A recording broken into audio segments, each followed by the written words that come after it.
Hola a todos, bienvenidos a este evento, esta mesa de cierre del programa 500 años de libros mexicanos, bibliografía colonial en lenguas indígenas, coordinado por la Universidad Nacional Autónoma de México, con sede en Chicago, así como por la Bibliographical Society of America y The Newberry Library. Mi nombre es Erika Erdely, soy coordinadora académica en UNAM Chicago y estoy muy contenta de darles la bienvenida a este evento tan especial en estas fechas, en agosto, que estamos celebrando, conmemorando o recordando 500 años de la caída de Tenochtitlán, 500 años de conquista española, 500 años de resistencia indígena, ahora lo están llamando. Hay muchas maneras de verlo, pero en todo caso, 500 años de cultura, 500 años de libros y 500 años de libros en lenguas indígenas. Tenemos a nuestro equipo de colaboradores por parte de Newberry Library, Leah Merky, Rebecca Fall, Christopher Fletcher, muchas gracias por hacer posible este evento.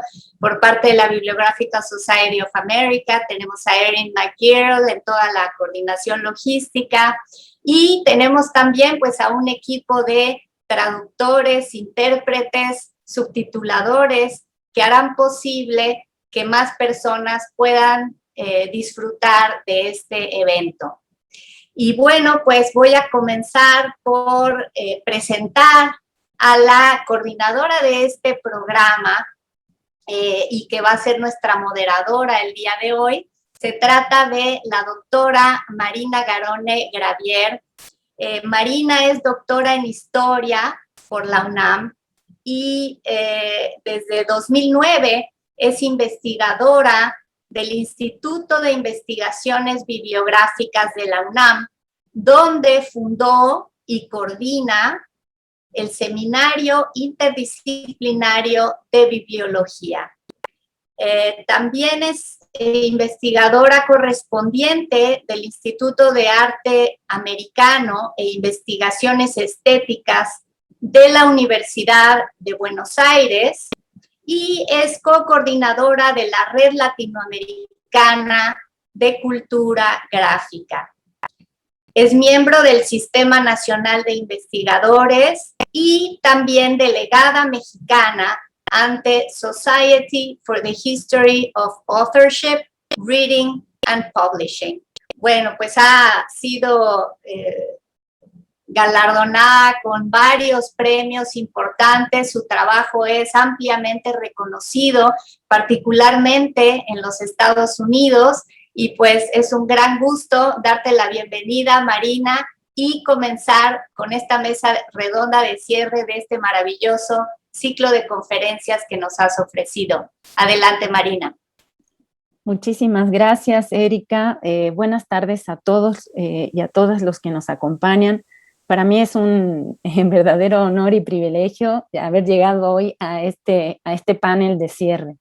La idea, la propuesta en estas fechas conmemorativas, como bien señaló Erika, de hablar de los libros mexicanos en lenguas indígenas es porque creemos que junto con otros registros culturales son los testimonios más cristalinos, más fieles y más duros también de ese encuentro de culturas.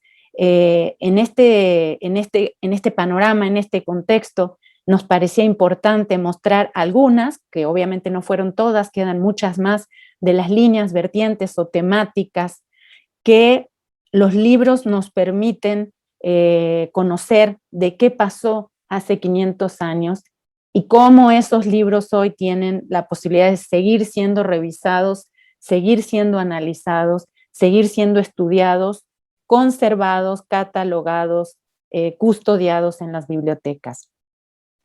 Propusimos una serie de temáticas que de manera especial hicieran énfasis en los aspectos estéticos y materiales de estas producciones, especialmente las impresas, y también nos pareció muy importante invitar a una serie de colegas. La mesa de inicio fue para abrir boca a esta gran discusión de cómo se ha estudiado en la historia del libro, qué se ha dicho de estos libros, cómo se han coleccionado, en qué acervos están. Y en esta mesa de cierre nos proponemos pensar cuál es esa agenda a futuro. Si estos libros han llegado a nosotros después de 500 años, ¿qué vamos a hacer los próximos 500 años? ¿Cómo los vamos a estudiar? ¿Qué se puede ver de estos libros? En esa medida, estoy muy contenta de poder presentar a ustedes a tres panelistas de lujo que tienen las manos metidas en los acervos, las manos en la masa bibliográfica. Y voy a empezar presentando al primero de ellos, el doctor Tessiu Rosas, que es doctor en historia por la UNAM, se graduó hace poco tiempo, son todos muy jóvenes, es doctor en estudios latinoamericanos también por la misma universidad, y en el año 2020 ingresó a la Biblioteca Nacional de México a realizar su estancia postdoctoral con un financiamiento del CONACYT, del Consejo Nacional de Ciencia y Tecnología de México. Él está haciendo un trabajo importantísimo, todos los que nos acompañan hoy, para poner en claro, en blanco sobre negro, realizar una guía de manuscritos novohispanos en lenguas indígenas que tenemos ahora en la Biblioteca Nacional. Está generando un instrumento de consulta que va a ser fundamental para todos los interesados en esta temática. Tessiu, bienvenido, muchas gracias y adelante. Agradezco a los organizadores la invitación que me brindaron, a la doctora Marina Garone por su permanente apoyo para poder platicar sobre la investigación que he desarrollado en el último año de pandemia en la Biblioteca Nacional de México a puerta cerrada, donde he tenido la oportunidad de revisar la totalidad de los manuscritos que existen en la biblioteca del periodo colonial en lenguas indígenas. Lo que encontré fue lo siguiente.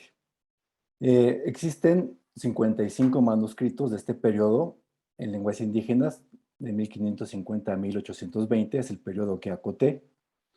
De este corpus, el 86% está en náhuatl y el 14% restante están en diferentes lenguas indígenas, no solo de México, sino también de Norteamérica, como ahorita podemos ver en la siguiente imagen. En color amarillo está el náhuatl, que es el grueso de los manuscritos que están en esta lengua indígena. En color azul podemos ver en el centro de México las otras lenguas, otomí, totonaco, mixteco.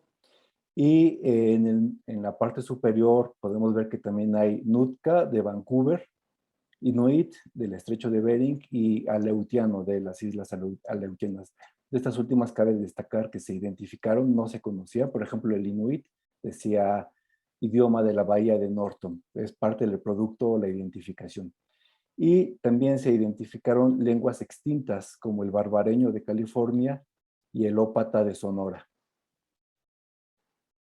El producto o la posibilidad de revisar la totalidad de manuscritos me permitió desarrollar una tipología que se puede ver en pantalla en dos columnas. Del lado izquierdo, géneros, que son grandes ejes temáticos que desprenden tipos documentales a mano derecha, que son moldes textuales. Vamos a ver un ejemplo de cada uno de ellos a continuación.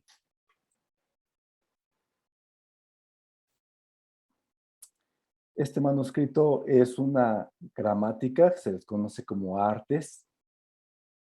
Esta es una lengua extinta, es ópata o teguima, y es un buen ejemplo, se elaboró con un molde de la gramática de Antonio de Nebrija. Tenemos un equivalente en Newberry, que es el manuscrito de la versión terminada. El de la Biblioteca Nacional es incipiente la versión, El de Newberry es una versión terminada. En el género lingüístico también tenemos vocabularios. Este es un vocabulario español otomí, que también toma como molde a Nebrija, en este caso el diccionario español-latino, y tenemos un equivalente de molde en Newberry, que es el vocabulario en castellano, latín y náhuatl. En el lado derecho se puede ver las mismas entradas porque están tomadas de Nebrija, en este caso en rojo está la traducción al náhuatl. En el caso del otomí, es español otomí, quitaron la entrada intermedia en latín. De esta manera, con el molde se pueden elaborar vocabularios trilingües o bilingües. Pasando a otro género, que es posiblemente el más desarrollado en los ejemplares de la Biblioteca Nacional, es el religioso. Aquí tenemos varios tipos documentales. Uno de ellos es el de epístolas y evangelios, que son traducciones de fragmentos de la Biblia, específicamente epístolas y evangelios. Aquí podemos ver un ejemplo del capítulo 13 de Romanos, que se traduce en náhuatl. Este manuscrito también tiene un equivalente en Newberry, como podemos ver en el lado derecho. Exactamente comienza igual como en el capítulo 13 de Romanos y su versión en náhuatl. Ahora, sobre estas traducciones al náhuatl, se retomaron para elaborar otro tipo documental que es el de los sermonarios. En este caso es el sermonario de Sahagún y Escalona. Y sobre estos temas traducidos de la Biblia se extendía una explicación para los indígenas que se daba en las misas y era una explicación del dogma cristiano. Aquí podemos ver Dominica infra octava nativitatis Domini, Gloria in excelsis Deo, y su versión en inglés, en náhuatl. En equivalente en Newberry tenemos el mismo sermón, Dominica infra octava nativitatis Domini, y tiene la misma versión en náhuatl, aunque los manuscritos comparten algunos sermones equivalentes, después se abren y se vuelven obras diferentes. Otro tipo documental es el de los santorales. Estos tienen influencia de los flos santorum medievales, adaptados para un público indígena. Aquí tenemos un ejemplo del 1475 que habla sobre la aparición de la Virgen de Guadalupe. Este importante manuscrito se le conoce como la relación primitiva de la aparición de la Virgen de Guadalupe. Es anterior al Nican Mopowe impreso del siglo XVII. Pasando a otro género, el ámbito legal, encontramos dos tipos de documentos, uno de relativo a derecho individual y a otro a derecho comunitario. A mano izquierda vemos testamentos de un individuo que plasma su texto en náhuatl para definir sus propiedades que va a heredar. A mano derecha vemos una petición comunitaria por parte de un pueblo a las autoridades coloniales y piden peticiones de orden comunitario. Entonces son como los dos grandes ejes que se encuentran en lenguas indígenas. Ahora, el último género que clasifique es el de los códices pictográficos. En este caso estamos viendo un códice Techialoyan, que forma parte de un fenómeno muy interesante que duró 100 años, en el que los propios pueblos elaboraron documentos con la intención de que se les reconociera sus tierras. Se calcula que hay 50 documentos de este tipo. Dos de ellos se encuentran en Newberry, el de Techialoyan de Tepoztlán y el de Zempoala. Y regresando al de la Biblioteca Nacional, en realidad es un fragmento, está mutilado. Tenemos tres partes de este códice. Una está en la Biblioteca Nacional de Francia, donde se explica alfabéticamente las demandas, y otra parte está en British Library, donde se complementa la parte pictográfica. Hasta el momento no se ha reconstruido el contenido de las tres partes. Se tendría que hacer una reconstrucción para conocer el contenido total de esta obra. Otro tipo documental es el de las genealogías, que fueron documentos elaborados para reivindicar linaje indígena con fines de conseguir derechos nobiliarios dentro del orden colonial. En este caso es la genealogía de Xiclixochitl. Aquí estamos viendo un documento de orden administrativo que son censos demográficos que registran la población y la calidad de las tierras que poseen con intención de cobrar tributos o encomiendas. Este se llama Códice Santa María de Asunción. Entonces, estos son ejemplos de cada uno o de algunos de los tipos documentales y de los géneros que encontré. Realicé esta tipología. Quien esté interesado con mayor detalle, se publicará un próximo número de la revista bibliográfica de la UNAM. Se puede ver ahí la página donde se podrá consultar próximamente. Me gustaría terminar planteando dos retos que he encontrado para el estudio de los manuscritos en lenguas indígenas. El primero es el de la diversidad lingüística. Comenté que la gran mayoría de los manuscritos están en lengua náhuatl, pero afortunadamente hay grandes investigadores especialistas en náhuatl, tanto en México como en Estados Unidos. Tenemos en esta mesa a uno de ellos, que es Mario.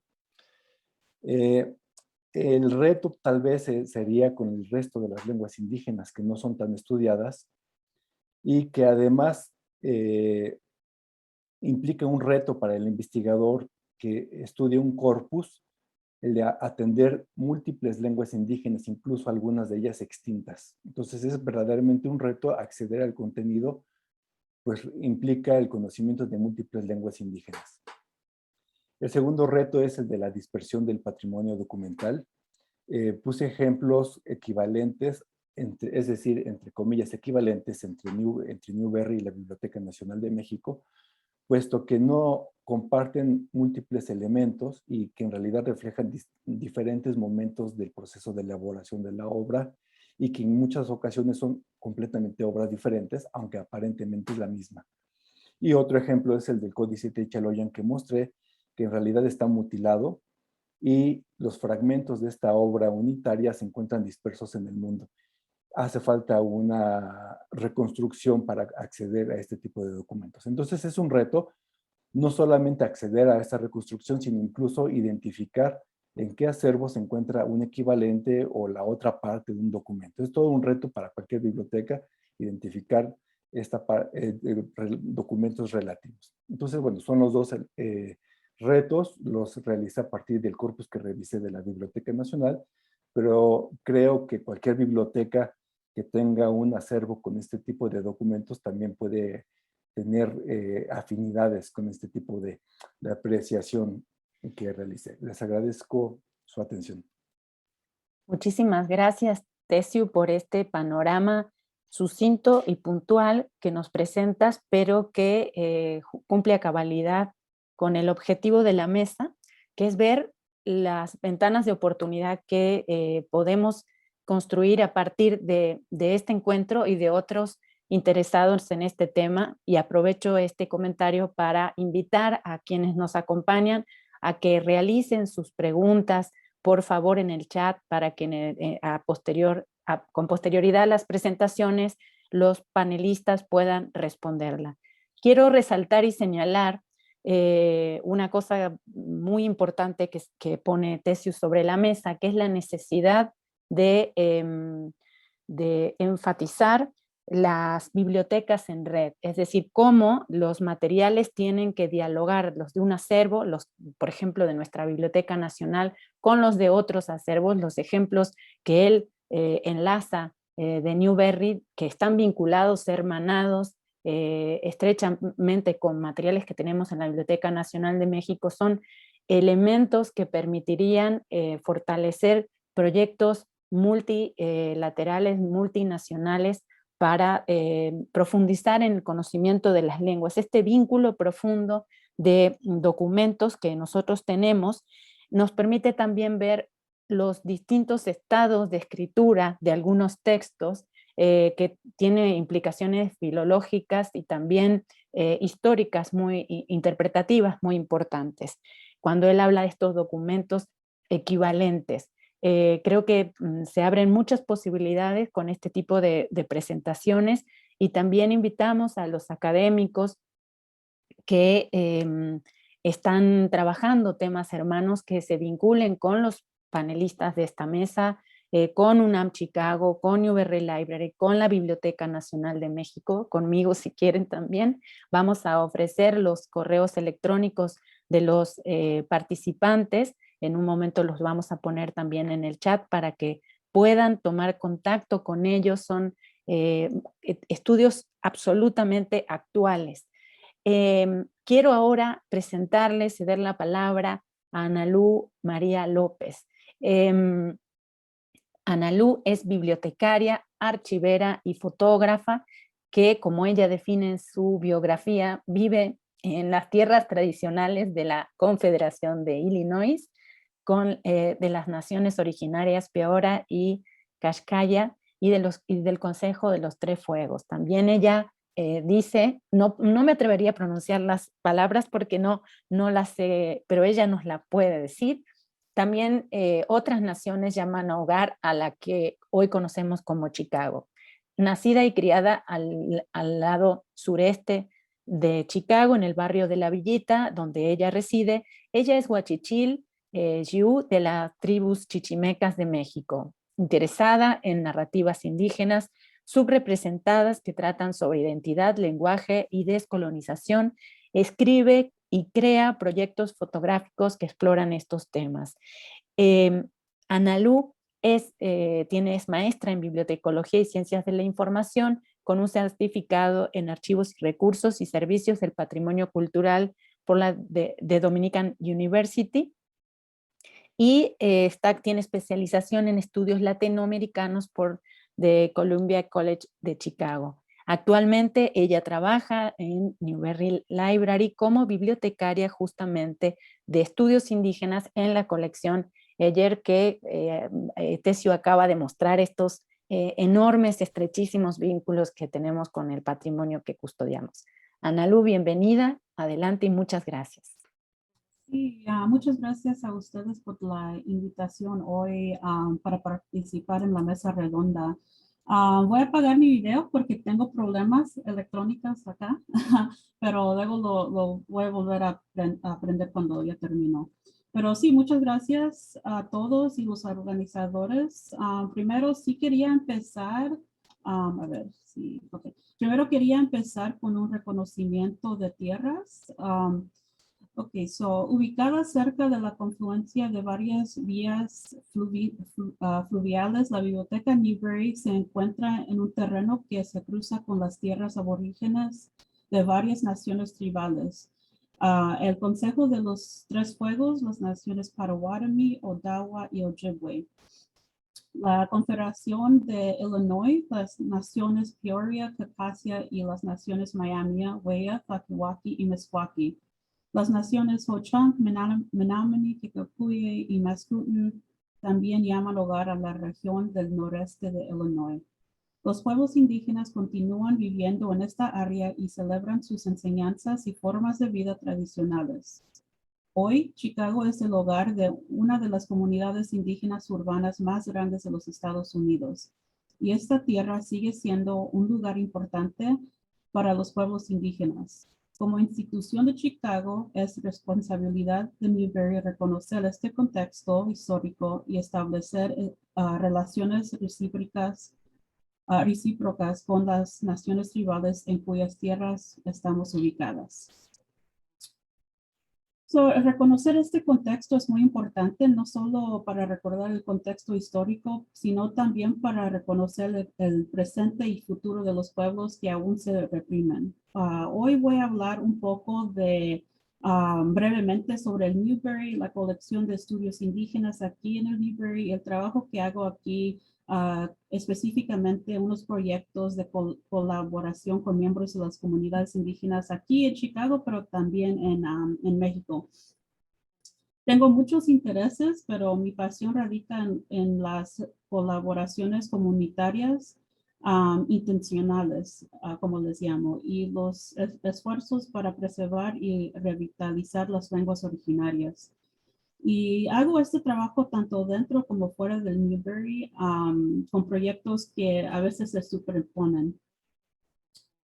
Por eso, por los que no conocen el Newberry, es esencialmente una biblioteca de investigación independiente fundada en 1887 por un legado de Walter Newberry que se puede ver aquí al lado de la pantalla. Y Newberry fue un hombre blanco y una de las primeras personas que invirtieron en tierras aquí después que los últimos nativos americanos fueron desalojados de la Fuerza de Chicago en la década de 1830. Hemos estado aquí en este edificio que ven desde el 1893. El Newberry está abierto al público, pero no es una biblioteca pública. Está financiado por donaciones y no recibimos fondos del gobierno. El Newberry también funciona como una gran biblioteca y archivos de colecciones especiales. La colección se centra en libros raros, manuscritos y otros materiales. Hay 11 colecciones principales en el Newberry, pero yo trabajo solamente con los de los estudios indígenas que se encuentran aquí. La colección de estudios indígenas en el Newberry es muy extensa y abarca material relevante para los pueblos originarios, la historia y la cultura de todas las Américas. Yo siempre digo que es polo a polo, costa a costa, empieza desde el siglo XV hasta la actualidad. A continuación se muestran algunos ejemplos de esta colección para demostrar la amplitud de los materiales disponibles aquí en el Newberry. El material latinoamericano es particularmente fuerte en materiales arqueológicos y lingüísticos de varios pueblos originarios en Latinoamérica. También algunos de los primeros impresos en México. Incluyen materiales impresos y manuscritos como estos manuscritos que se ven aquí de Sahagún, libros de Alonso de Molina y como pueden ver aquí también abajo, la primera mapa de Tenochtitlán del siglo XVI. Y también varias otras reproducciones de manuscritos y cientos de miles de transcripciones de diferentes repositorios. Siempre me preguntan de dónde viene toda esta colección. Voy a hablar un poco de cómo fue donada aquí al Newberry. Esta colección fue fundada por una donación de la biblioteca de Edward E. Ayer en 1911. Ayer fue un hombre de negocios estadounidense y uno de los coleccionistas de libros y manuscritos más prominentes de su tiempo. Ayer muchas veces es recordado como un generoso benefactor de varias instituciones en Chicago, como el Newberry aquí, el Museo Field y también incluso el Instituto de Arte en Chicago. Pero como escribió una historiadora, Carolyn Kastner, la riqueza y el poder de Ayer se basaron en sus intereses comerciales, disculpe, que fueron parte del proceso devastador que separó a los nativoamericanos de su tierra, cultura y historia. Aunque Ayer no fue el peor de los coleccionistas de lo que llamamos ahora antropología de salvamento, Ayer recopiló materiales en un momento en que muchas personas pensaban que los pueblos originarios iban a desaparecer, lo cual es muy problemático y un contexto que se debe de conocer también. Como bibliotecaria de estudios indígenas en el Newberry, mis deberes clave incluyen brindar asistencia de referencia para la colección. En pocas palabras, cada vez que alguien del público tiene una pregunta sobre los materiales de esta vasta colección, les ayudo a navegar por ella y a conectarlos con recursos para su investigación. Antes de COVID, he ofrecido sesiones de instrucción en persona y recorridos a clases y grupos visitantes. Estos grupos incluyen grupos comunitarios, representantes tribales y familias. La lista es bien grande. Aquí se muestran algunas imágenes de varios miembros de la comunidad con los que sigo desarrollando relaciones a lo largo de los años. Y nomás quiero notar que a veces no tomo fotos de todos los momentos cuando visitan la biblioteca, porque por ciertas gente es muy emocional también cuando encuentran en los archivos quizás algo mencionado de su familia o un familiar. So, estas fotos sí tomé cuando ellos me preguntaron, oh, quiero un recuerdo visitando Newberry. So, aquí, nomás quería notar eso.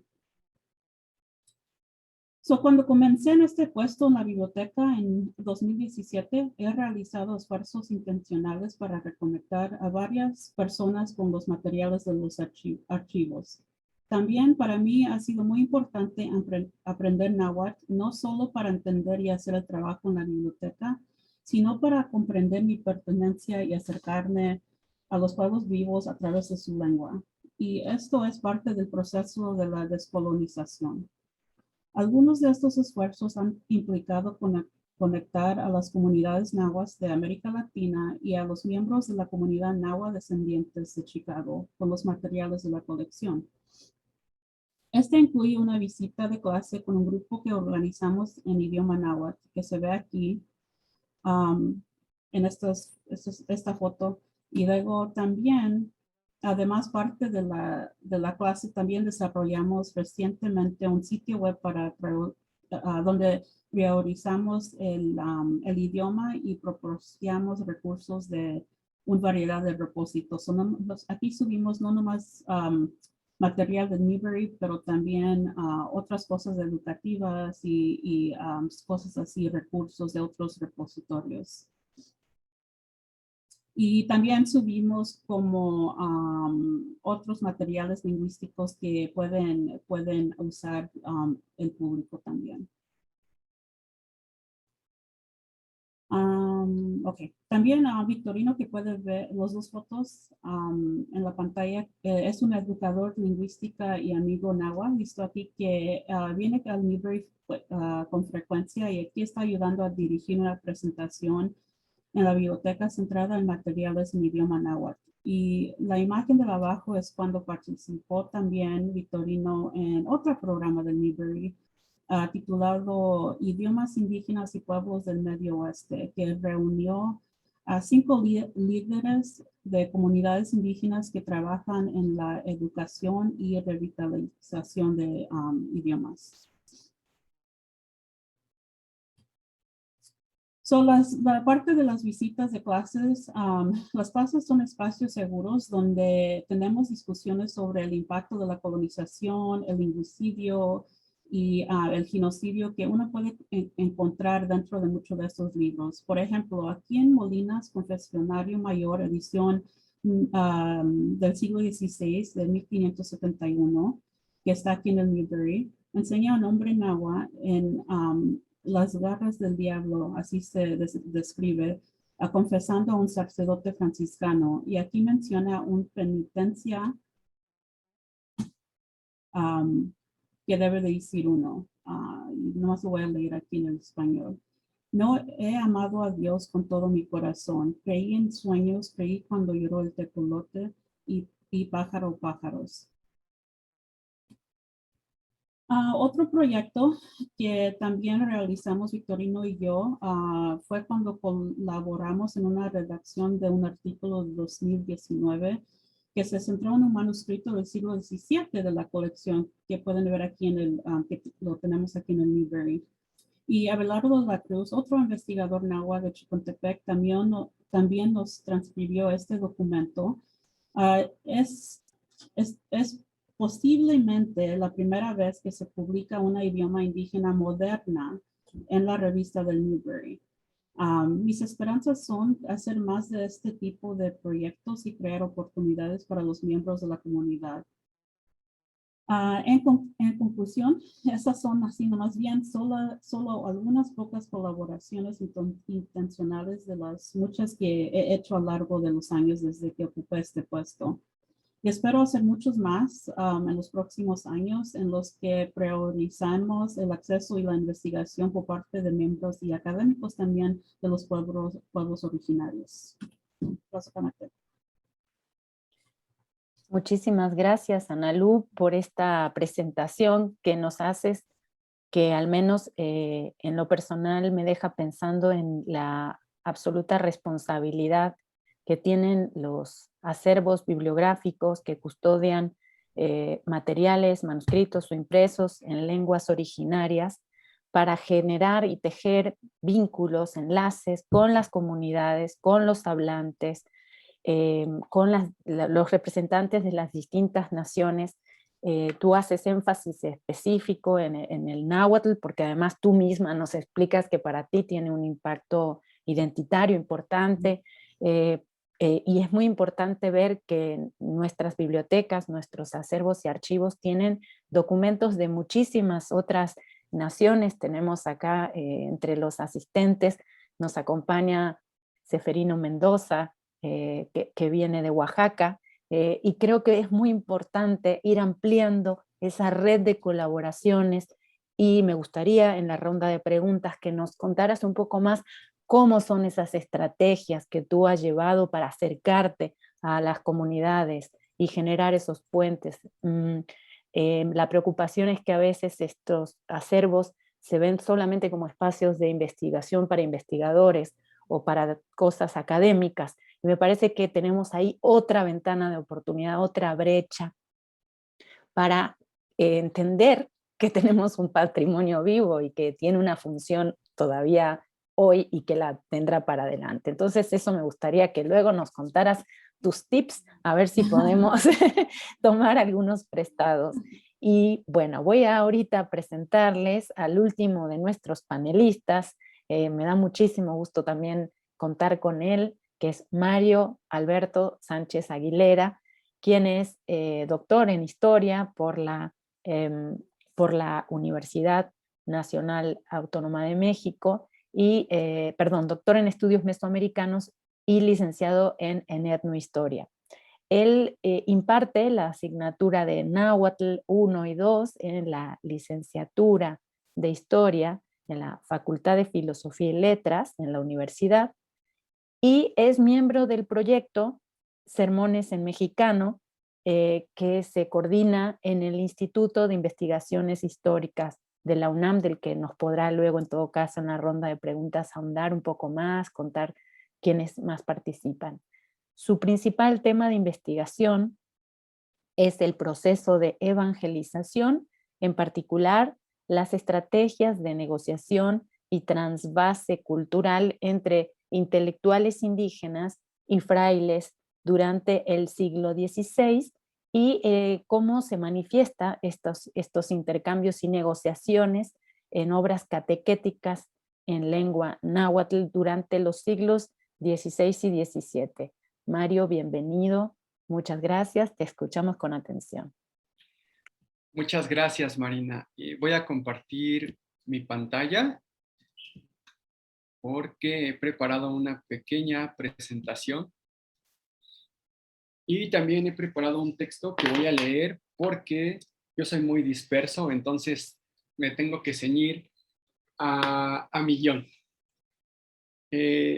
Bueno, en las últimas 3 décadas, la historiografía dedicada a los procesos de cambio cultural derivados de la interacción entre europeos e indígenas tras la llamada conquista de México ha puesto atención a la traducción de textos en lenguas indígenas y a los estudios a partir de estas, además de hacer grandes aportes en el campo de la historia social y cultural.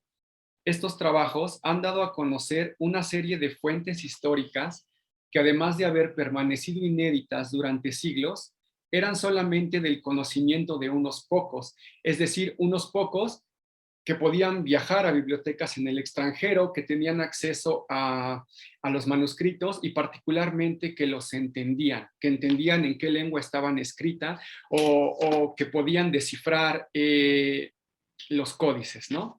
Bueno, en la actualidad, gracias a los avances tecnológicos y a las iniciativas de diversas instituciones, contamos con un acervo digital creciente de fuentes en lenguas indígenas, particularmente en náhuatl, y de libre acceso. Bibliotecas como la Newberry, la John Carter Brown o la Nacional de México o iniciativas como primeroslibros.org han puesto a disposición del público un gran número de impresos y manuscritos en lengua náhuatl. Hoy día, gracias a estas iniciativas, muchos de los libros en lenguas indígenas elaborados entre los siglos XVI y XVII pueden ser vistos desde cualquier parte del mundo, siempre que se cuente con un ordenador y una señal de Internet. Además de poner a disposición del público las fuentes mismas, resulta necesario hacerlo también con sus traducciones, así como ofrecer al usuario otro tipo de herramientas que le permitan comprender a fondo el texto de su interés. Estas herramientas van desde estudios introductorios, glosarios, artículos académicos de corte histórico, antropológico y filológico, entre muchos otros, así como el análisis de la materialidad de los libros o manuscritos, según sea el caso. Actualmente, existen proyectos de humanidades digitales que van en este tenor. Entre ellos, mencionaré, por mencionar algunos, porque hay muchísimos, Early Nahuatl Library, encabezado por Stephanie Wood. Aquí en la pantalla pueden ver, es la pantalla principal de este proyecto. En este sitio se puede consultar la transcripción paleográfica y la traducción al inglés de diversos documentos de los siglos XVI al XIX, escritos en náhuatl en diversas regiones de México. El corpus abarca testamentos, donaciones de tierras, disputas, textos religiosos, entre muchos más. Otro ejemplo es el proyecto titulado Passion Plays of 18th Century Mexico, encabezado por Louis Burkhardt. Aquí vemos en la pantalla el proyecto. Este proyecto se propone reunir tanto impresos como manuscritos en lengua náhuatl sobre la pasión de Cristo, escritos principalmente en el siglo XVIII. Entonces, uno puede consultar esta página y puede ver diferentes cosas, puede ver traducciones de pasiones de Cristo, incluso puede ver cuestiones de iconografía en los impresos. Otro proyecto es el repositorio filológico mesoamericano, en el que participa el Instituto de Investigaciones Filológicas de la UNAM, la Fundación Harpelú y la Biblioteca Juan de Córdoba. En el sitio web del proyecto, el público puede encontrar textos en diversas lenguas indígenas como el mixteco, purépecha, zapoteco y náhuatl, entre muchos otros.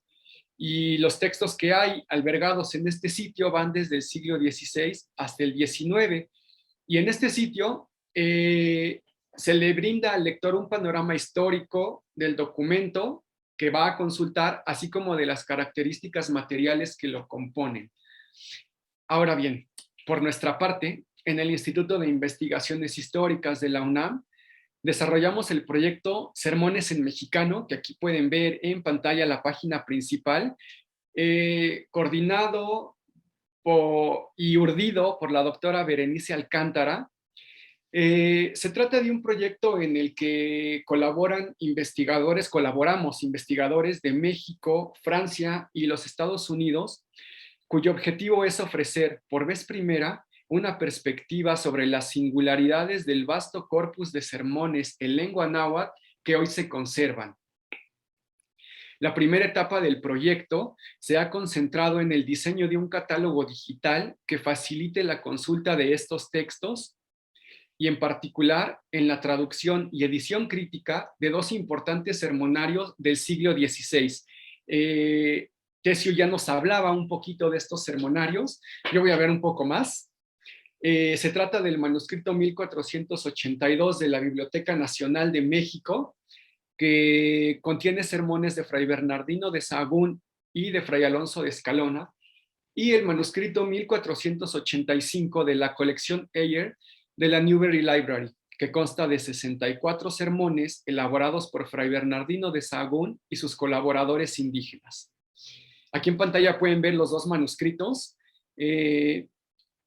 Estos manuscritos, como ya lo dijo Tesio, tienen correspondencias. Los primeros 15 sermones de los dos manuscritos se corresponden en un 90% y son de la autoría de Fray Bernardino de Sahagún y sus colaboradores.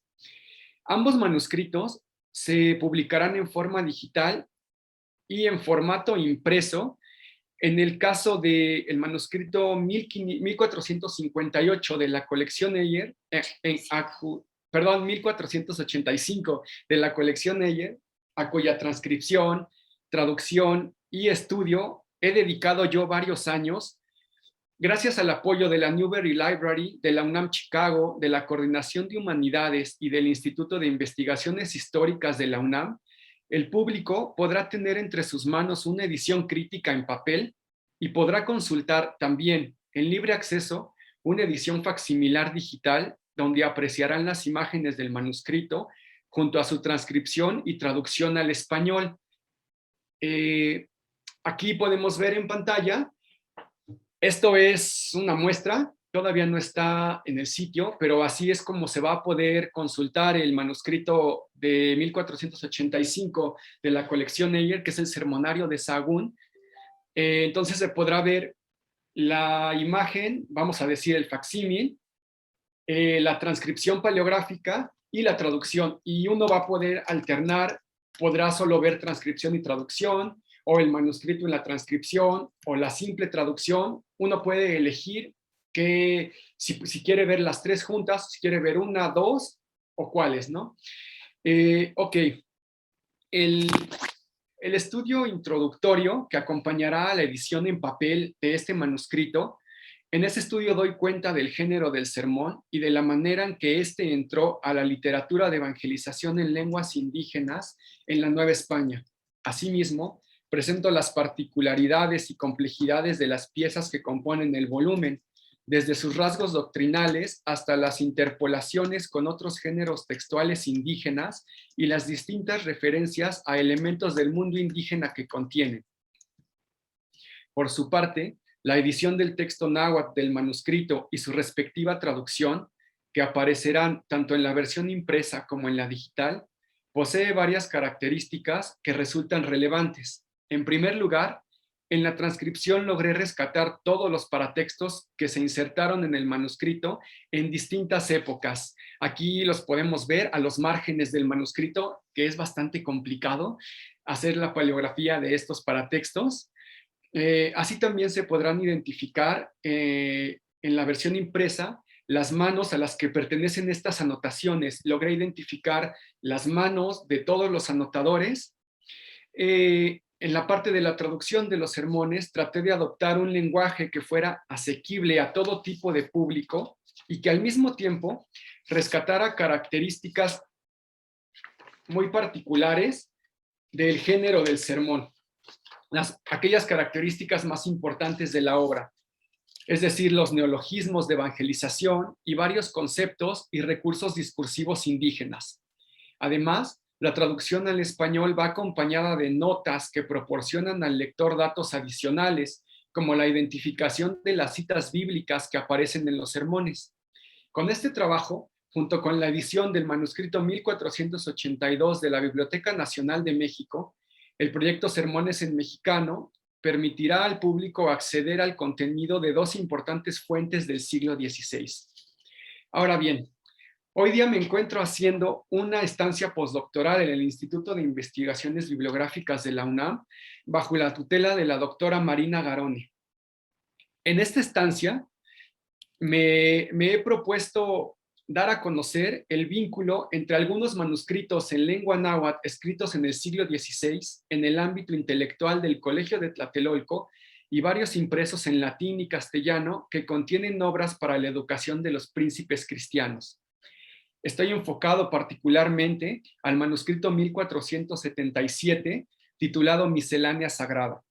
El objetivo de mi proyecto es dar a conocer los textos medievales y renacentistas que tuvieron de fuente a los indígenas y los frailes de Tlatelolco para elaborar obras en lengua náhuatl que integran este volumen y que estaban relacionados con la educación de las élites indígenas en el siglo XVI.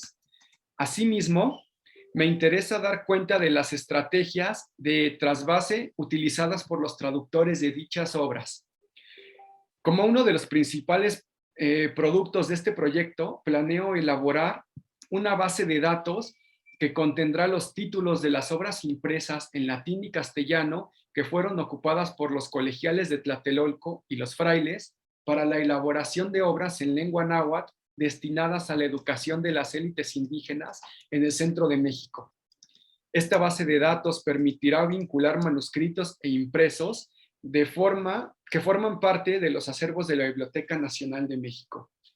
Al igual que muchos de mis colegas, con mi trabajo pretendo rescatar y, por así decirlo, volver asequible la consulta de libros y manuscritos en lengua náhuatl, latín y castellano que han permanecido en el olvido durante ya casi 500 años.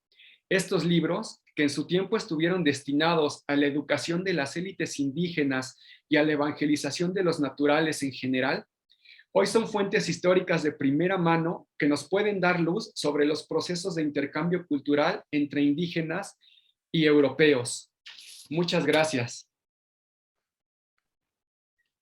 Muchísimas gracias, Mario, por el recorrido que nos haces del propio proyecto de investigación que tú estás llevando a cabo y que, al igual que en el caso de TESIU y de otros proyectos que han antecedido, están generando instrumentos de consulta y un conocimiento más nítido, más puntual y detallado sobre los materiales que custodiamos. Pero también es muy importante esta primera parte de tu presentación en las que nos das de alguna manera un estado del arte, un estado de la cuestión, de qué otros proyectos a nivel nacional en México y con vínculos y lazos y brazos internacionales se están llevando a cabo los estudios contemporáneos. Sin duda, la ventaja maravillosa que nos proporcionan las distintas plataformas tecnológicas ha generado una especie de acelerón, por decirlo coloquialmente, un impulso adicional que ha desdoblado los productos habituales que normalmente generábamos, que son libros o artículos, en otro tipo de plataformas de consulta y también, digamos, de proyectos que se alimenten y se incrementen con trabajos colaborativos. Es decir, la perspectiva colaborativa en estos proyectos es de suma importancia, no solo para hacer un trabajo más efectivo, sino para integrar e incluir a más personas.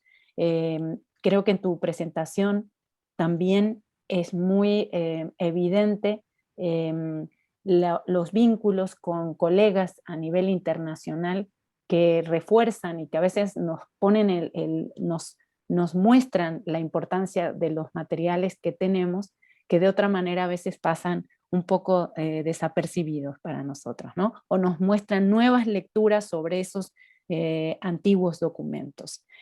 Yo quiero agradecer la exposición de los 3 participantes y panelistas y les invito nuevamente a nuestros asistentes a que hagan sus preguntas y comentarios escritos en el chat para que podamos dar paso a las lecturas. Tenemos ya una pregunta en el chat, que es una pregunta abierta que creo que los 3 podrán responder, pero de manera particular, Analu quizá, que nos la realiza Kristen Gruber, que dice, saluda y dice, me gustaría tener acceso de libros escritos en idiomas indígenas en los países latinoamericanos, especialmente aquellos dirigidos a los niños y adolescentes. Soy supervisora del departamento juvenil de una biblioteca pública en los Estados Unidos y me ha sido sumamente difícil facilitarle este tipo de recursos a nuestras comunidades que provienen de México y Guatemala, o sea, los habitantes de estas comunidades que residen en Estados Unidos. No sé si quieran comentarle o sugerirle algunos recursos a Kirsten. Yo me permito invitarla a que, y a los que nos acompañan, a que revisen lo que publica el Instituto Nacional de Lenguas Indígenas, el INALI, que tiene una producción editorial en una serie de materias, pero que publica y que ha alentado la edición en temas para niños y jóvenes, no solamente los temas literarios. Además de eso, tenemos una serie de otras editoriales en México. Podría mencionar por caso editorial Tecolote, y también Sidley, solo por mencionar unas, que han elaborado literatura infantil y juvenil. Pero quisiera que los panelistas nos dijeran qué opinan, y sí quiero leer que nuestra querida Erika Ederle, la secretaria académica de UNAM Chicago, menciona que la UNAM hizo una donación a The Newberry Library de una colección de libros para niños y jóvenes que justamente incluye algunos títulos en algunas lenguas originarias. Entonces, Analu. Sí, y pues ya me ganó Erika. Es lo que iba a decir, que creo que fue hace como 2 años que el UNAM nos donó unos libros infantiles mexicanos y que lo tenemos aquí. Y le puedo compartir también unos recursos que yo tengo, porque a veces parte de mis responsabilidades aquí en Chicago, aquí en el Newberry, es también hacer guías de grupos y también grupos de estudiantes más jóvenes, más como al menos de 14 años. So, sí, puedo compartir mi correo electrónico y ahí le puedo mandar unos recursos que tengo, porque ahorita no estamos haciendo guías por COVID, pero creo que como en unos 2 meses quizás podemos hacerlo y podemos así nomás estar en comunicación, y puedo compartir lo que tengo, porque también tenemos un departamento aquí que se llama Teacher Programs, programas de maestros, donde también ayuda a los maestros con recursos. Magnífico, muchísimas gracias, Analu. No sé si Tesio y Mario quieran añadir algo sobre esta pregunta. Bueno, yo lo que hubiera podido añadir, ya lo dijiste, Marina, en el INALI hay muchísimas cosas, se pueden descargar, me parece. Sé que no todo se puede descargar porque los títulos que ya son muy viejos, pues todavía no los han digitalizado, pero tienen muchos títulos nuevos que se pueden descargar del INALI, incluso en varias variantes de muchas lenguas tienen otras variantes, no nada más una, entonces son muy útiles y pues son materiales que están ahí de forma gratuita. Magnífico. También quiero compartir un proyecto de una editorial que se llama Combo, que tuvo apoyo de financiamiento del Fondo Nacional para la Cultura y las Artes de México, que lo van a encontrar con el nombre en internet de 68voces.mx, que justamente tiene inclusive material descargable en 68 lenguas originarias, con materiales también para colorear e ilustrar. Pero este es un tema que realmente debemos atender más, porque es una faceta importantísima, esta producción editorial, producción escrita, insisto, no solamente en materia literaria, sino en otros campos del conocimiento. Creo que hay algunas iniciativas también de generar materiales de divulgación científica con temas de distintas áreas científicas en lenguas originarias, que permiten y que contribuyen a la vitalidad y el rescate de las lenguas originarias.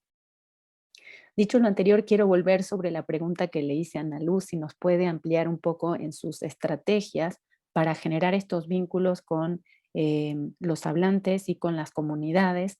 ¿Cómo hace una bibliotecaria, cómo haces tú desde tu espacio para activar estas conexiones que a veces, digamos, la imagen externa que podemos dar las entidades bibliotecarias puede generar una cierta resistencia o temor, o no facilitar, no, digamos, no porque la biblioteca no lo quiera, pero no tenemos los mecanismos, y hablo en plural, de generar estos puentes de inclusividad hacia las comunidades? ¿Qué nos puedes contar tú?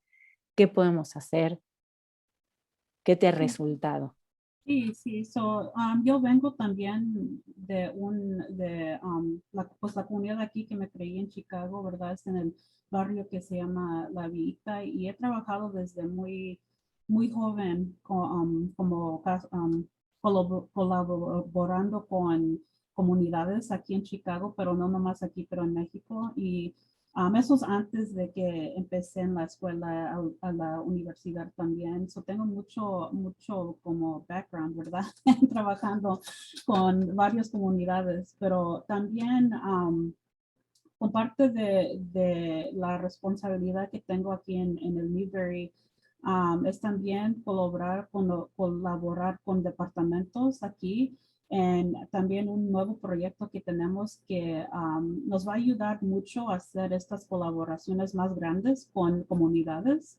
Esto ya tenemos creo que un año trabajando en ella donde recibimos una subvención de dinero para comenzar el proceso de estos tipos de colaboraciones. El primer pilot que vamos a hacer va a ser con tres grupos aquí en los Estados Unidos. El primer grupo de comunidades originarias va a ser lo que se llama la comunidad urbana nativo americanos aquí en Chicago. Luego el otro es en el Forest County, Potawatomi, que están en Wisconsin. Luego otro grupo va a ser aquí creo que se llama Santa Ana Pueblo, que va a ser como en el sur de la América, de aquí en los Estados Unidos. Y parte de este proyecto es también para tener los recursos aquí al Newberry, donde la comunidad puede accesar esto también. Y también para el Newberry como institución, ¿verdad? Colonial, puede aprender sobre las necesidades de las comunidades y las prioridades, ¿verdad? Yo pienso muchas veces que cuando vamos y hablamos con comunidades originarias, hay que escuchar mucho de las necesidades que ellos tienen, ¿verdad? Y cómo nosotros, como aquí trabajando en instituciones, podemos soportar ese trabajo, no entrar en la comunidad y decirles qué necesitan, ¿verdad? Necesitan escuchar mucho de las necesidades, ¿verdad? Y como bibliotecaria hago mucho de eso, como hablo con varias personas no nomás aquí en los estados, pero en Latinoamérica, también en Europa que vienen y sí tomo tiempo para hablar con ellos y qué necesitan. Y ahí nos hablamos y trato de conectarlos con los recursos, ¿verdad? Sí, eso es un tip de mí, pero también quería decir algo que se me olvidó, es que sí hice, a ver si se enseña, también hice una guía de recursos. Como ya dijo que yo trabajo mucho con la idioma náhuatl, pero tenemos varios más libros, no nomás en náhuatl. Hace un año o dos hice esta guía donde también es una lista de todos los recursos que tenemos aquí en el Newberry y también está traducido al español también. Nomás quería compartir eso. Muchísimas gracias. Lo vamos a poner también en el chat. Este es un reto justamente y es parte de lo que los dos proyectos que Mario y Tesio están llevando a cabo es la generación de esos recursos.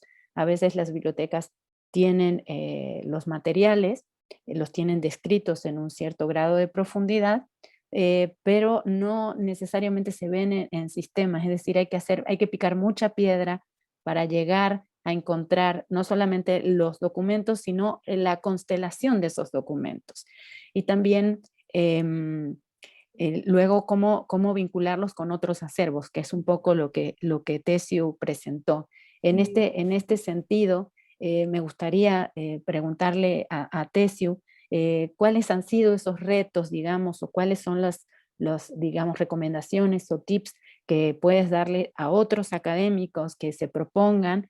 Pienso que es el tipo de trabajo que ustedes están haciendo en un caso concreto, que es la Biblioteca Nacional, como modelo de trabajo, se puede aplicar a otros acervos de países de América Latina, e inclusive en Europa o en otras regiones, ¿Y cuáles serían estos tips o cómo empezar? Porque digamos, una parte muy difícil es esta catalogación, que sea fiel, que sea puntual, pero a la vez los retos que impone, como tú mismo dijiste, cuando no se conoce la lengua. ¿Cómo has sorteado tú esto? ¿Qué estrategias has desarrollado y qué puedes compartir a otros investigadores? Sí, para empezar fue un poco difícil mi acercamiento a los manuscritos porque el contexto de la pandemia y bueno, afortunadamente tuvimos oportunidad en la Biblioteca Nacional que se abriera de forma exclusiva a los investigadores internos y tuvimos oportunidad de revisarlos a puerta cerrada, ¿no? Entonces en realidad fue una gran oportunidad para mí poder revisar la totalidad de los manuscritos. Creo que el primer obstáculo al que me enfrenté ya internamente con el acervo fue la falta de catálogos o instrumentos de consulta actualizados. En muchos de los casos hubo del siglo XIX o principios del XX, pero las bibliotecas han adquirido muchos más ejemplares. Entonces, este es posiblemente el primer elemento obstáculo, la vigencia de esos instrumentos. Respecto a la diversidad de lenguas, es todo un reto. Algo que me sirvió bastante es comprender al ejemplar en su clasificación tipológica, porque esto permitió identificar el tipo de molde textual de cuál deriva e incluso poder reconstruir elementos mutilados sabiendo cuál es el molde que se está tomando. Y muchos de ellos son incluso medievales, son bastante conocidos y hasta eso siguen un patrón en las colonias hispánicas, el tipo de moldes. O sea, Nebrija es un ejemplo que se puede encontrar tanto en una gramática náhuatl como en una quechua o aymara, ¿no? O sea, hay patrones de influencia intelectual que se siguieron durante toda la colonia. Entonces, al conocer un poco estos moldes, es posible saber el contenido, aunque uno no conozca la lengua, sabe uno de qué está tratando, incluso sabe qué secciones pueden haber faltado eh, en manuscritos que no están completos. Entonces, creo que esa es posiblemente una recomendación que haría. Y bueno, el otro reto es encontrar equivalentes en otros acervos, también es otro reto. Existe, creo que el handbook es una maravilla para encontrar estas equivalencias en distintos acervos. Pues solo es un punto de partida. Primero creo que hay que tener un poco de acercamiento al contenido del manuscrito o ejemplar para saber dónde más pudieron haber estado. Otro elemento podría ser saber de qué colección formaron parte. Por ejemplo, muchos de los equivalentes entre Newbery, Biblioteca Nacional de México y Brown derivan de la colección de Ramírez.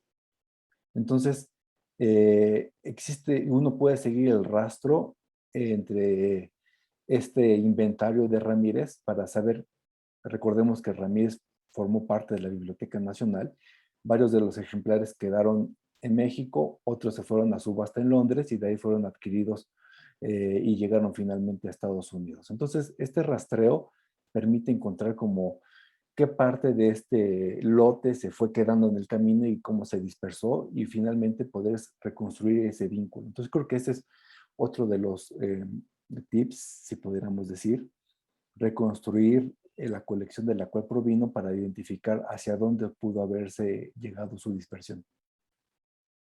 Sí, sin duda, como lo presentaron los tres panelistas y estas aportaciones posteriores refuerzan, este tipo de trabajos no se puede hacer más que desde una perspectiva interdisciplinaria, ¿no? Con miradas y preguntas que proceden de distintos bagajes.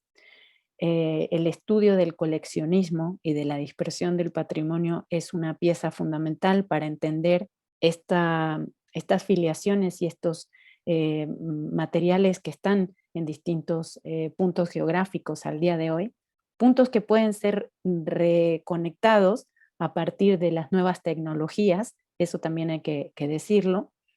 Y me atrevería también a sugerir que los estudios de materialidad, entendidos estos como la morfología gráfica, visual, no solamente el patrón textual entendido como los marcadores lingüísticos del texto, pero sí los que tienen que ver con la caligrafía, con las tintas, con el papel, con las filigranas, con el material tipográfico, inclusive para entender cómo se dan estas mutilaciones, o sea, hay que entender de materialidad, son otra de las vertientes, lo que conocemos al menos a nivel del Instituto de Investigaciones Bibliográficas como la perspectiva material o bibliológica, es otra de las formas que podría contribuir a aproximarnos a hacer esta constelación de trabajos. Hay una pregunta respecto del panel, si ustedes consideran que en razón de la pandemia ha avanzado la cooperación interinstitucional en estas materias, las materias que estamos discutiendo, y si esto puede contribuir, en su opinión, a una mayor democratización de acceso de este tipo de materiales documentales.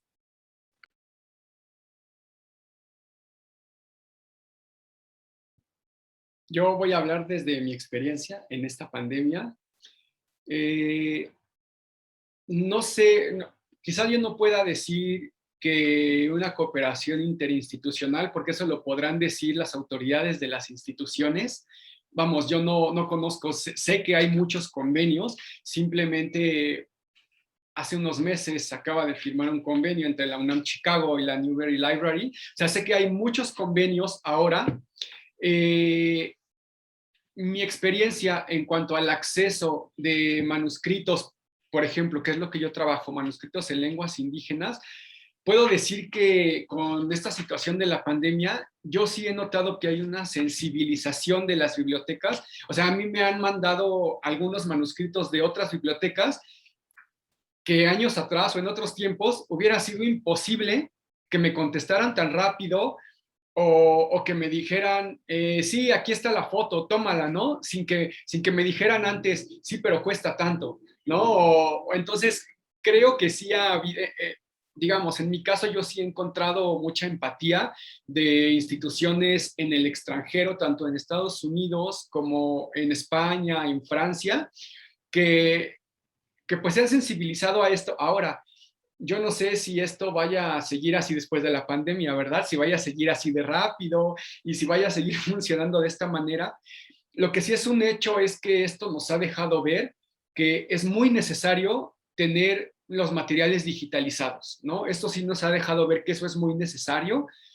Y también para, pues, un tema de la conservación, que es precisamente algo que Tesio está trabajando en su proyecto. O sea, el digitalizar las obras y ponerlas de acceso público para evitar que se sigan maltratando, ¿no? Entonces, bueno, esa es mi experiencia muy particular. Sí, comparto plenamente. Yo no sé si genera poder decir que en todos los casos pasa, pero sí creo que ha habido una sensibilización bibliotecaria muy fuerte, que la pandemia puso eso como una disposición de las bibliotecas que antes, como bien decías, había una lentitud o inclusive otro tipo de cuestiones que mediaban en la respuesta. Eso sí hay que reconocerlo, las bibliotecas han cambiado su sensibilidad, ¿no? Como usuaria lo digo, ¿no? Ana Lu. Y yo nomás quería decir del punto de vista de ser, siendo bibliotecaria, que aquí en el Newberry también, no sé si todos conocen, pero tenemos un sitio web donde está digitalizado mucho de los manuscritos y libros del Ayer colección Ayer.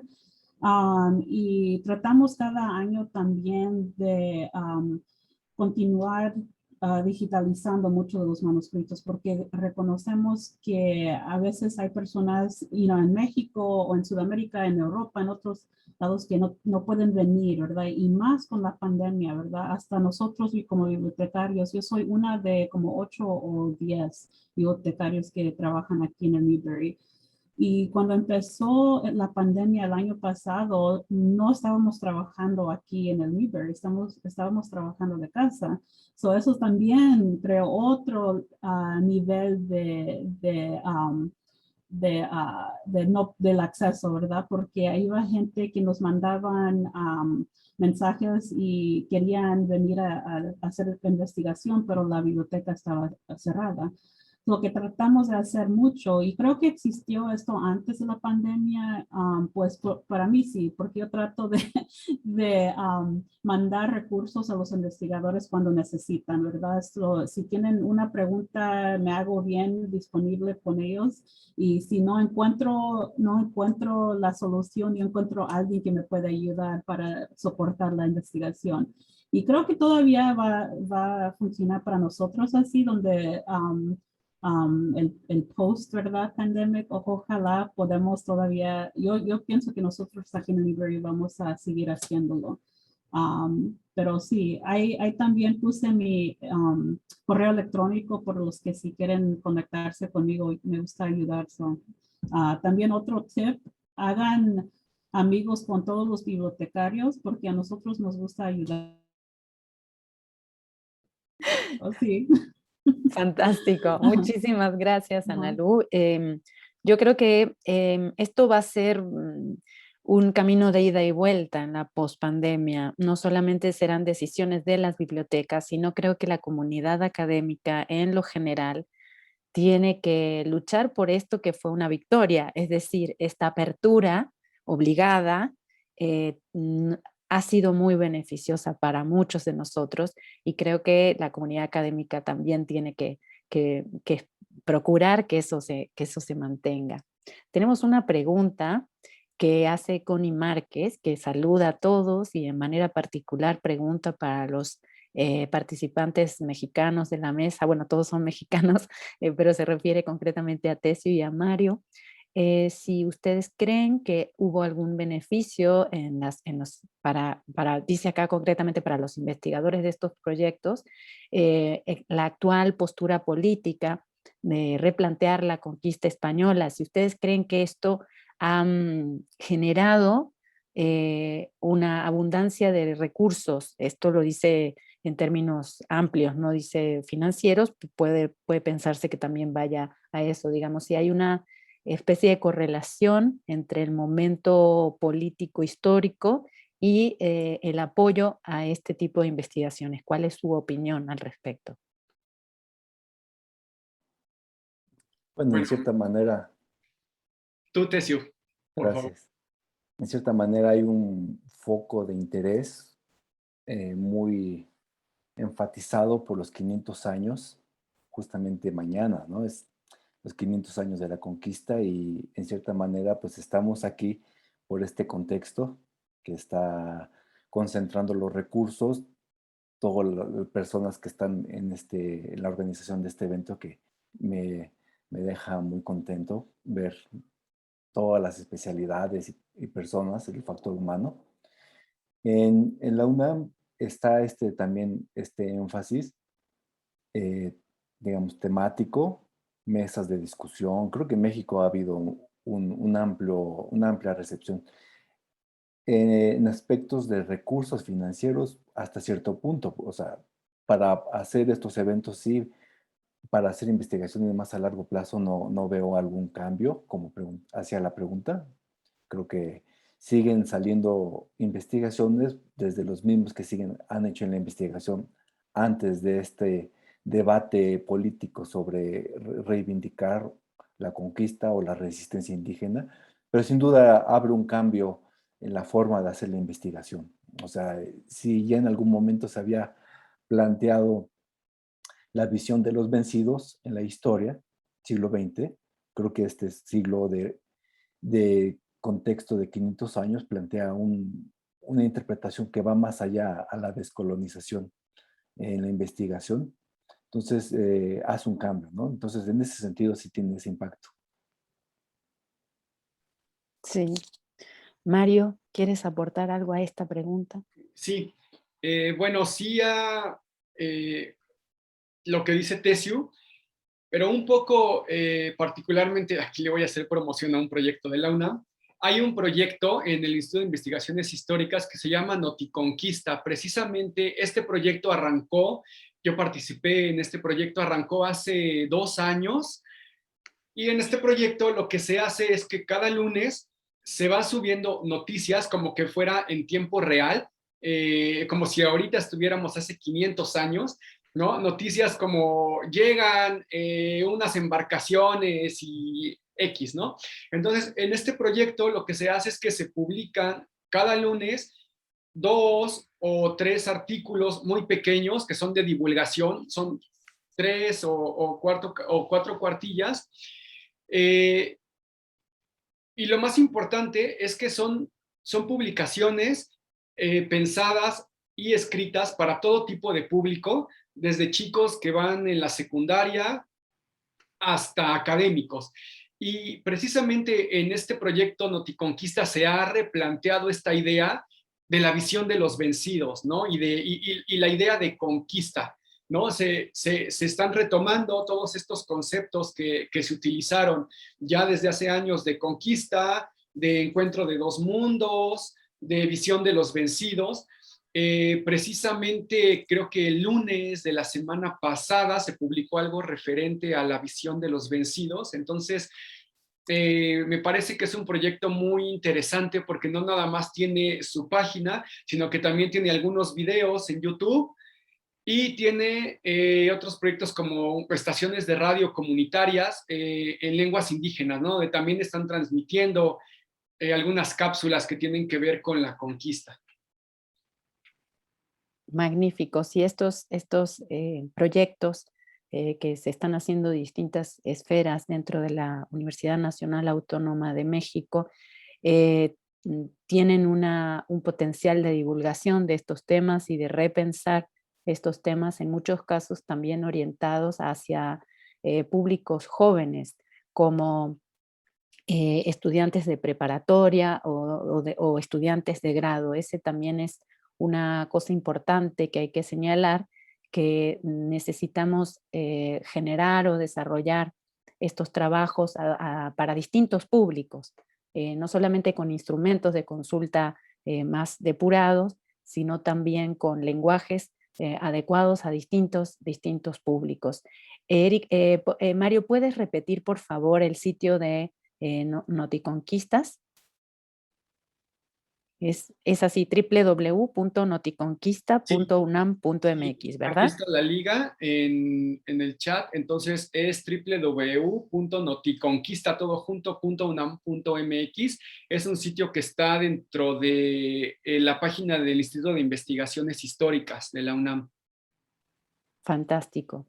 Y también en esta misma vertiente o en este ánimo de divulgación, me gustaría señalar que está pronta a hacer el lanzamiento oficial, ya salió publicada en el último suplemento de la Dirección General de Publicaciones de la UNAM, la colección México 500, que justamente tiene un repertorio de textos breves, de ensayos sobre diversos temas en relación justamente con 500 años, ¿no? Bueno, por mi parte, yo quiero agradecer sinceramente la exposición de los 3 panelistas, también agradecer muchísimo a los participantes, a los asistentes que nos hicieron preguntas, que nos acompañaron. Estos materiales van a quedar disponibles en formato videograbado para que puedan ser revisados, divulgados, circulados. También quiero, antes de cederle la palabra a Erika, agradecerle enormemente a las instituciones que hicieron posible este evento, que esperamos que sea el primero de varios, la Biblioteca Newberry Library, UNAM Chicago, nuestra casa en Estados Unidos, y el generosísimo auspicio de la Bibliographical Society of America. Realmente es para nosotros un honor, es un orgullo haber podido compartir una parte de lo que estamos haciendo. Somos muchos más investigadores y colegas y bibliotecarios, pero el sentido de esto es el público lector, que la gente lo conozca, las comunidades se acerquen a las bibliotecas y nosotros a ellas también. Muchísimas gracias. Erika, te doy la palabra. Muchas gracias, Marina Garone, por este regalo que nos has dado a todos de esta serie de conferencias que nos ofreciste sobre 500 años de libros mexicanos. Y efectivamente recordarle a todo nuestro público que pueden ver las 5 conferencias, así como el video de la mesa redonda de apertura y pronto el video de esta mesa redonda de cierre en el canal de YouTube de UNAM Chicago. Hemos creado una lista de reproducción, una playlist que se llama así, 500 años de libros mexicanos, donde ustedes podrán ver todas estas conferencias que comprendió este programa de bibliografía colonial en lenguas indígenas, todos en español, con subtítulos en inglés. Y pues no me queda más que reiterarles que para la UNAM Chicago es un grande honor el poder hermanar instituciones como la The Newberry Library y los diferentes institutos de investigación en humanidades en México, en la UNAM de México, porque hemos visto un gran interés de ambas partes de conocer lo que se está haciendo y de poder colaborar como el día de hoy se ha mostrado, lo importante que es conectar los recursos que se tienen aquí con los recursos que se tienen en México y más allá de eso también conocer la diversidad de perspectivas y de intereses que se dan de uno y otro lado de la frontera respecto de estos mismos materiales. Entonces, bueno, pues igualmente agradecemos muchísimo a nuestros colaboradores. Vuelvo a mencionar de parte de Newberry Library que hemos contado con el apoyo de Leah Merky, Rebecca Fogg, Christopher Fletcher, para poder llevar a cabo las traducciones, las interpretaciones. Ellos apoyaron financieramente este trabajo, entonces estamos muy, muy agradecidos. También, por supuesto, con nuestra querida amiga Erin McGill de la Bibliographical Society of America, quien hizo posible estos eventos de las mesas redondas de apertura y cierre, que verdaderamente sin su apoyo no habríamos podido hacer. Es una logística realmente compleja la que se llevó aquí a cabo.